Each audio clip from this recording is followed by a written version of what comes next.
Feel like you are fighting against your genetics as you get older? If you feel that way, you're not alone. We're going to dive into the topic of active aging today.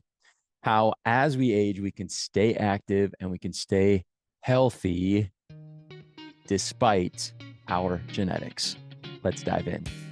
You're listening to the Begin Within Health Show with Nate Slager. For more, go to beginwithin.fit/podcast, or to enroll right now in our flagship coaching program, go to beginwithin.fit/coaching. My guest today is Graham Elliss. He is a personal trainer and one of the most energetic, positive people that I have connected with lately. He's over in Australia, and he is a remarkable advocate for active aging and a powerful example personally of healthy living. He's the founder of Renewed After 50, and he's dedicated to helping older adults build sustainable fitness routines and, as a result, enjoy fuller, more active lives. There's a few things that I want you to listen for as we go through this interview. First and foremost, like I mentioned in the intro, we're going to talk a bit about lifestyle versus genetics.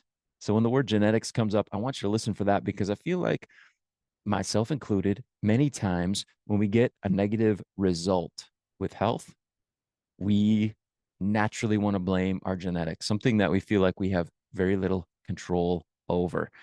We are going to attack, or I guess address, that way of thinking and put on a different mindset going forward.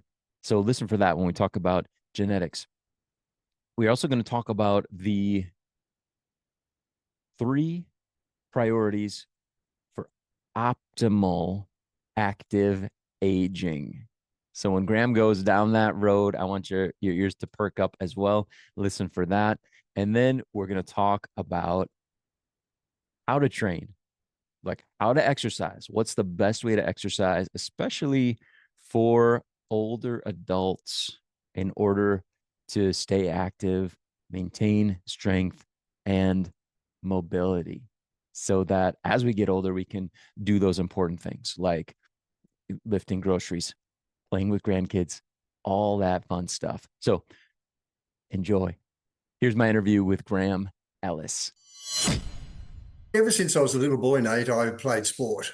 Always interested in sport. And look, I was never the best at anything that I played, but I was pretty much always the fittest. I just lacked a little bit of natural ability.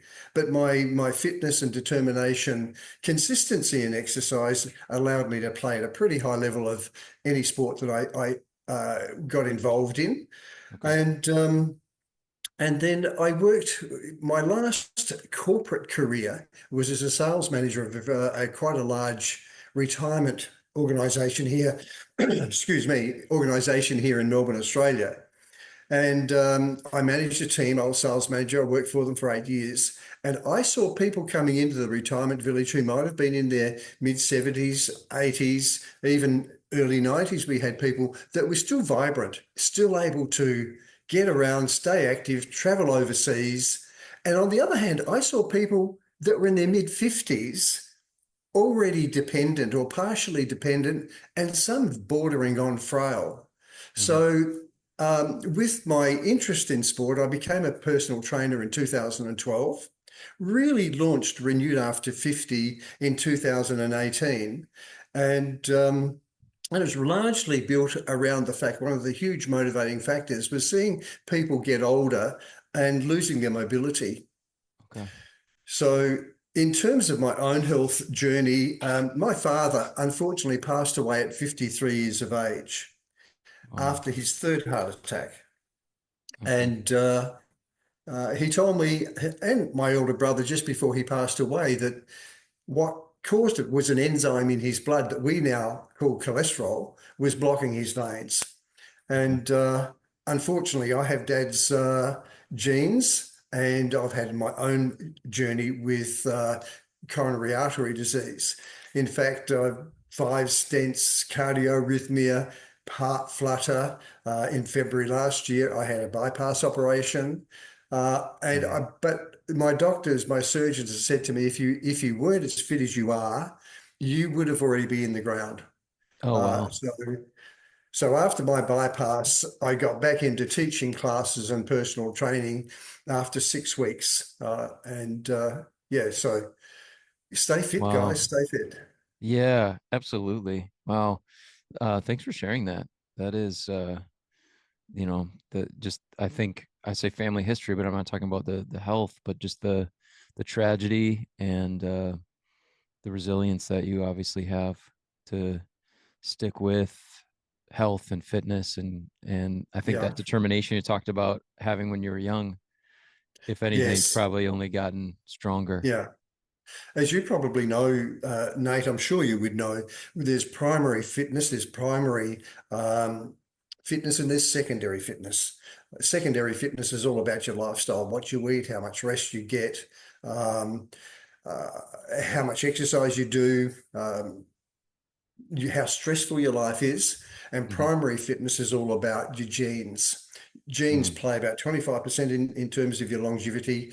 Your lifestyle choices contribute about 75% of how long you're going to live, how active you're going to be. And yeah, so thankfully, I put a lot into lifestyle and try and manage the biology.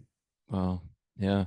Yeah, I've heard that phrase, genetics load the gun, but lifestyle pulls the trigger Yeah, for I us. love that. I love that. Yeah.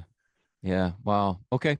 I'm curious now, you talked about mobility, and we use the phrase fitness. Um, in your opinion, when it comes to people aging well and continuing to be mobile long into life, 70s, 80s and beyond, what what aspects of fitness are most important, if it's possible to kind of nail those down? And maybe we could talk about exercise.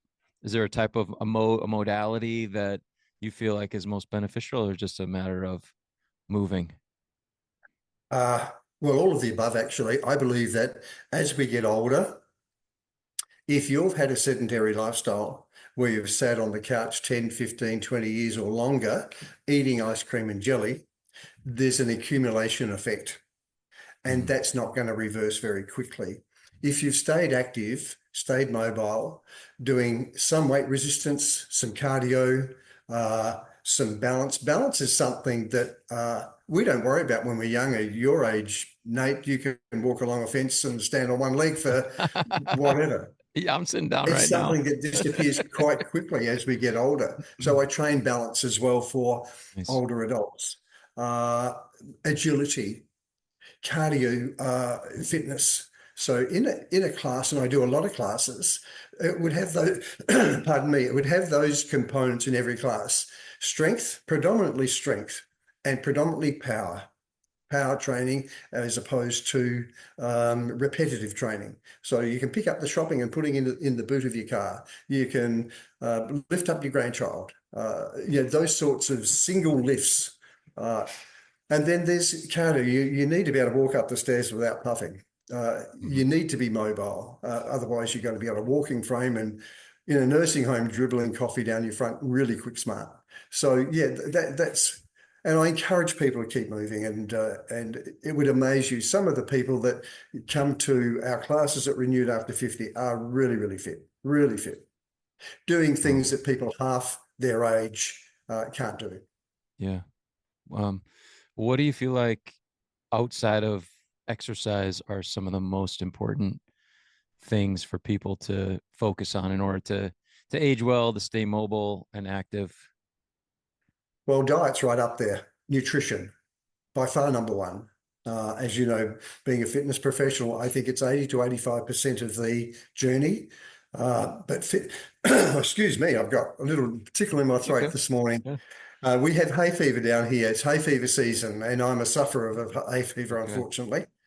Um, yes. So just lost my train of thought. Nutrition, Oh, by far yes. number one. Oh, Yeah. yeah. Nutrition by far number one. Stress is good, but the right sort of stress. Mm. Not in this particular order. I would say nutrition number one. Be careful what you eat. Make sure you're eating mostly whole foods. If it comes in a packet, don't eat it. It's processed food, so keep right away from processed food. Keep your nutrition right up there. Exercise, close number two. Move every day. Move every day until your body says you need a rest day. And Okay. at least 30 minutes every day if you're just beginning. Even if it's a walk around the block, running between each telephone pole, electricity pole, Hmm. and then walking the next one, and staying consistent. Getting enough sleep, a minimum when you get to over 50, indeed at any age, I think a minimum of 8 hours a night. Oh, okay. 7 to 9 hours is a good number. Um, yeah, I think I they're like the that. priorities. They're the three takeaways: nutrition, exercise, and rest. Got it. I like that you said um ec- exercise until your body tells you you need a rest day. Is that how you Yes, phrased it? Yeah. yes, yes, I like that. I like that. And just being consistent. I think one thing that I found is and probably to your point there, sometimes we try to over program or like, oh, let's do every other day. Let's do, and sometimes I feel like we're not able to build the habit in because we're yes. so concerned about taking the rest days. Like let's put this in our day every day. And if you absolutely need a rest, take it. I like the way that you Yeah. focus that. Awesome. Yeah. Very And nice. and the word that you just used, consistently, I tell my clients, you need to be consistently consistent. And move. And if you don't need a rest day, don't have one. Hmm. Just do something every day. You hop up, you go to the bathroom, you clean your teeth, you get dressed, you have a shower, you get dressed. You might have some breakfast. Put your exercise in just a little bit before breakfast, do 30 minutes, then come back and have breakfast. And if you do something for 19 or might be 20 days, 21 days in a row, it becomes a habit. And Hmm. exercise needs to be a lifestyle habit. Yeah, absolutely. I'm curious as I'm listening. I'm wondering if you were able to get to people earlier in their lives. I know you're working renewed after 50. You're working with those 50 and beyond. If you could get to them earlier, when would it be that you'd like to reach them, and what would be the message that you'd want to Well, share? that's a really great question. There is a senescence. Senescence is the process of being born, maturing, and then the decline until every living thing on the planet passes away. Mm. So when we're little, we all have similar abilities. And as we grow up into the teen years, we all have similar abilities. It starts to waver a bit because some of us might eat too much and put on a little bit of weight, and we can't do what others can do. By the time we reach maturity, we are all different. Mm. Some of us can run, some of us can't. Some of us can lift weights, some of us can't. And this is from an exercise perspective. I'm not talking technology. The people that can't exercise are brilliant at technology, and we're not. But talking specifically exercise, then once we reach maturity in our mid-30s, unless you keep it going, it starts to wane. Your ability to do physical things starts to wane, and the gap between people that have got a high mobility range and those that don't increases as we age. Mm. There is a disability line. And if you go down below the disability line because you haven't been active, you might find yourself starting to need some sort of care. So my motto is die as young as possible, as late in life as possible, and stay active. Okay. Could you break that down a little bit? Die as young as possible, as late in life as possible. Okay, Yeah. so as I said, once you reach maturity, once we as humans reach maturity, inevitably we're all going to pass away.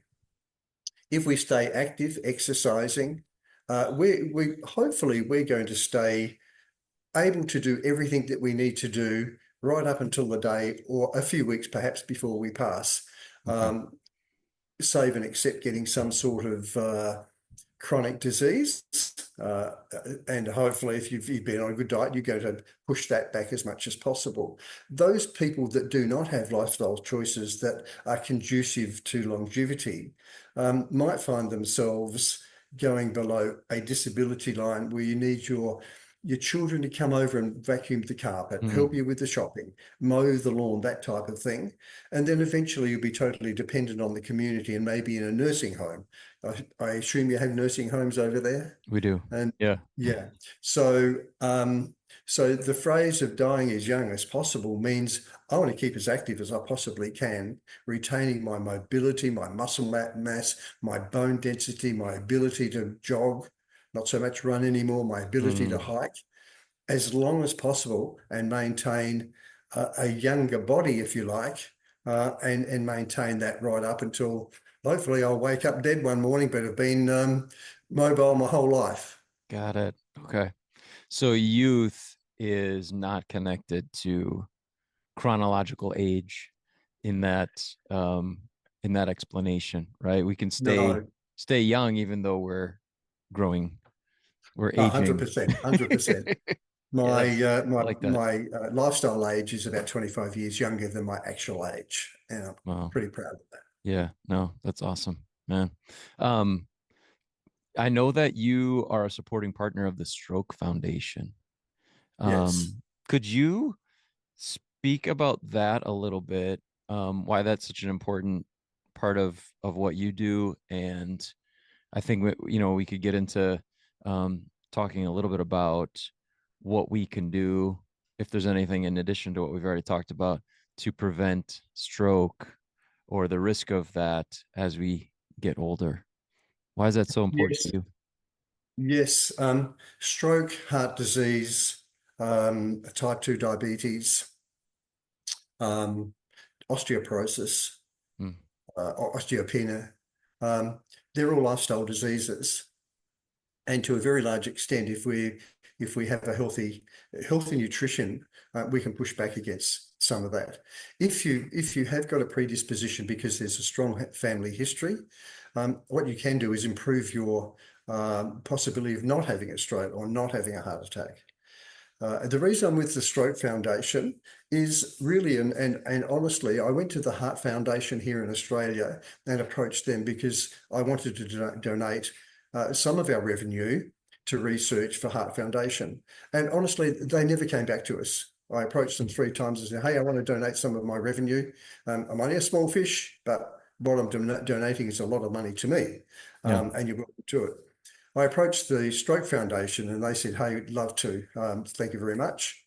And again, being involved with the Stroke Foundation and the age group of people, like in my client average age is about 65, Nate, and it's Okay. about that age that if you haven't had a healthy lifestyle, that some of these nasty chronic diseases start to latch on, the cancers, the strokes, the heart disease. Um, I got a very close friend down here. In fact, he does some classes and does some PT for me. 60 years of age, and he's from Los Angeles originally, married an Australian girl.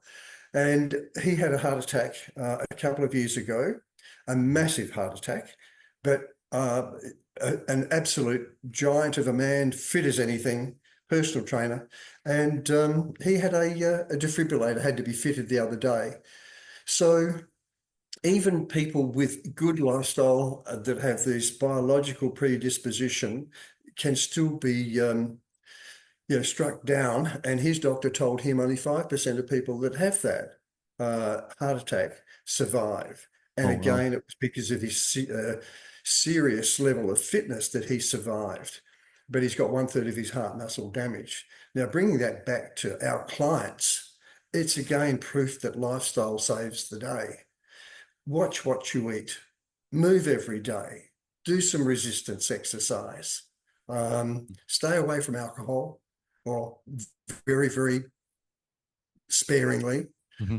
and yeah, and keep your mind active. And I think by exercising, you're oxygenating your brain every day. So it's better than a game of Sudoku. It's better than doing crosswords. Go out and do a hike. That's the best thing you can do for your brain power. Well, yeah, I like that. I like that very much. I like that perspective of realizing that it's not just about what the scale says, or you know if we're able to flex in the mirror, or we're getting oxygen to our brain. And Yeah. that is just a huge benefit that I think we sometimes overlook, or can easily Yes. be overlooked, right? Yes. um I'm very much a layman. Sorry to interrupt, Nate. no, go I'm ahead. very much a layman when it comes to talking about heart disease and stroke. But really, it's all about uh, a stroke is caused by your arteries getting blocked to your brain. It's a similar symptom, as I understand it, as to getting your arteries blocked. It causes a heart attack. Arteries to the brain cause a stroke. So it's all about lifestyle and nutrition, number one. Yeah. And if you're overweight, you need to the old with 100 centimeters. If you've got more than 100 centimeters around your waist, you're at risk of a stroke or a heart attack. So yeah, go and get yourself moving, guys. Yeah, no, I like that. And I think another theme from our conversation that I've heard in your case, the situation you shared with your friend, sometimes we think in terms of, well, if I'm genetically, this is gonna happen to me, well then so what? Why bother? But I think that the whole idea of even if I'm gonna get struck with this, the better care I take of myself, the more able I'm going to be to live beyond it and continue to have a high quality of life beyond that health event. Absolutely. Stay motivated, have your work, uh, stay fit, have an interest. Make sure, for example, I'm past retirement age. Retirement's not a word in my vocabulary. I just don't want to retire. I love what I do. And I think I'm respected for what I do as well. A lot of clients rely on me. So have an interest outside of your work. That helps you do your work a little bit more easily, I guess. And yeah, live longer, live stronger. Nice. I like that. Good. Graham Ellis, what is the best way for someone listening to connect with you, to follow your work? And we have listeners all around the world. So what's the best way for people to get in touch with you? Okay. Well, www.renewedafter50.com.au. That's the first thing I'll say. The second thing I'll say is my son and I are launching a program specifically for over 50s, hopefully February, March next year. We're building content, recording content now.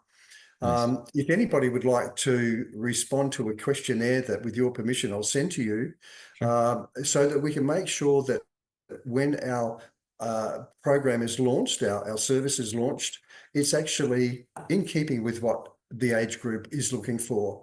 Now, Mm. if anybody fills that in, takes the trouble to fill it in for me and send it back to me, I'll make sure they get 2 months subscription free when we launch the product early in 2025.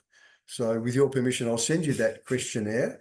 Or they can Absolutely. email me directly on Graham, Graham at renewedafter50.com.au for Australia. Nice. Well, absolutely. You have my permission, Graham. Thank you. I'll send it to you Absolutely. straight after, Send it Nate. over. Yeah. This was an awesome conversation. I want to thank you so much for your time, for being here on the Begin Within Health show. Oh, thank you. It's been a privilege and an honor to be able to come to your show. Thank you very much for that opportunity. All right. I want to thank Graham so much for being here on the show. And of course, like he mentioned, you can connect with him and his work over on renewedafter50.com.au. That's renewed, RENEWED, after AFTER, and then 50.com.au. Go over there, connect with him, and follow his work so that you can continue to stay inspired and continue to do the things that you absolutely love to do. All right. I want to just recap on some of those big themes that we talked about, and then give maybe one takeaway for you and me to move forward from this interview with Graham Ellis. First of all, lifestyle, genetics. Well, in his opinion, in his experience, lifestyle contributes to about 75% of longevity, even if our genetics set us up for a serious and maybe even something that's a debilitating disease. When we talk about living longer and living healthier, the expert says it's our lifestyle that contributes most to what ends up happening. Even if we get thrown, a wrench gets thrown in things, like happened to Graham himself. But his example is so powerful because without the work that he was doing, he wouldn't even be here anymore. That's what the doctors told him. So, what about you and me? Lifestyle. Genetics are what they are. Let's focus on the decisions that we're making every single day. Those are going to have a much more significant effect. We're going to have much more control over how we age when we do that. We talked about those three priorities, right? Nutrition, daily movement, and sleep. Three priorities for healthy aging from the expert, right? We've talked about a few other little elements, but as far as he's concerned, those are the three. Those are the three big ones. And from there, we're going to get our action step. And then, of course, speaking about movement, he discussed with us how to exercise in order to get the most benefit, especially for older adults, right? Is strength training. He mentioned specifically power training, which I know if you're a health and fitness expert, you're like, Nate, there's a difference between strength and power. I get it. I know it. But we're focusing on functional strength, right? To be strong enough to do the things that you want to do on a regular basis. So rather than just pounding away on the treadmill or taking walks all the time, and I love walks, we take them every single day, but it also means that you and I, if we're working out optimally, exercising optimally for healthy aging, that we're going to be giving some attention to those muscles. All right. Now, a daily action step, something that you can focus on right now. What I would encourage you to do as you leave from this episode is think about those three priorities that were mentioned today. Nutrition, talking about whole foods, adding those in, limiting processed foods as much as possible. And then number two, consistent daily movement. Number three, adequate sleep. We're looking at 7 to 9 hours of sleep every single night, or an average of 8, right? If you're a mathematician, you can figure that one out. Of those, nutrition, movement, sleep, I want to encourage you to think for yourself which one could use the most attention. Don't try to do them all. Just focus on which one could use the most attention. Which one will help you move the needle the most? Which one can you make the biggest impact in by giving some attention to some little daily practices? And then my final question for you, what will you do just to move the needle in that area forward?